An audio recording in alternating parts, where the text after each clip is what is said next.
I stand here before you not as a prophet. Do you remember when Nelson Mandela, the first president of South Africa, died? Was it in the prison or in 2013 at his home? If you choose the first option, you're not alone. Surprisingly, many share this mistaken belief.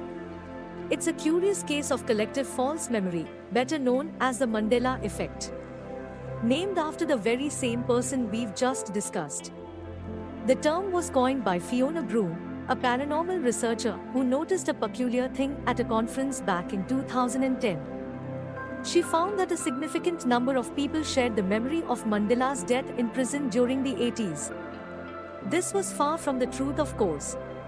Mandela was released from prison in 1990 and was very much alive at the time of the conference.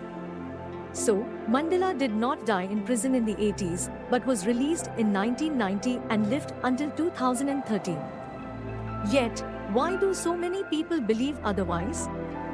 Well, our brains are not perfect recorders of reality, but rather malleable and susceptible to influence.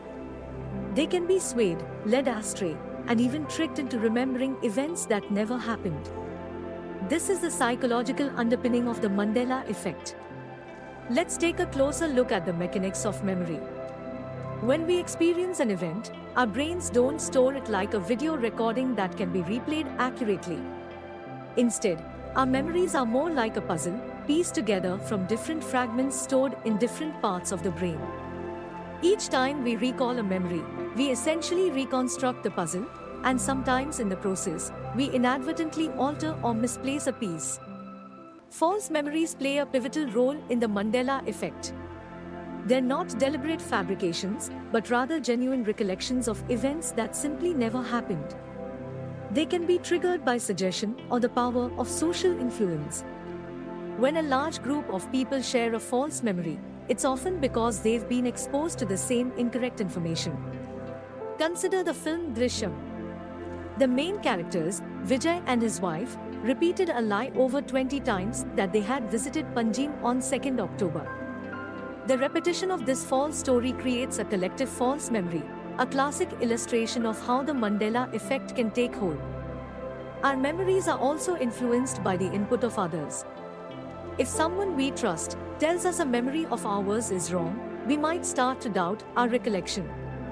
On the flip side, if a group of people insist that something happened in a certain way, we might start to remember it that way too, even if it's not true. While some may see the Mandela effect as evidence of a multiverse, psychologists tend to disagree. The Mandela effect has given rise to several intriguing theories. For those with a love for the fantastical, there's the multiverse theory. This posits that the Mandela effect is proof that multiple realities or dimensions exist simultaneously. Proponents suggest that when large groups of people share a false memory, it's not a mistake, but a glimpse into an alternate universe where that memory is true.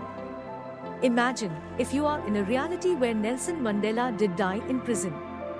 In the collective memory is a residual echo from that parallel universe. However, psychologists provide a less outlandish explanation. They attribute the Mandela effect to confabulation, a memory distortion that happens without the conscious intention to deceive. The human brain is a complex organ, and memory is not a perfect recording of events. Our recollections can be influenced by countless number of factors, including suggestion, stress, or even our expectations. So, when we insist that we remember something that didn't happen, it's not a journey into a parallel universe, but a trip into the labyrinth of our own minds. In conclusion, the Mandela effect is a fascinating phenomenon that touches on the mysteries of memory and perception.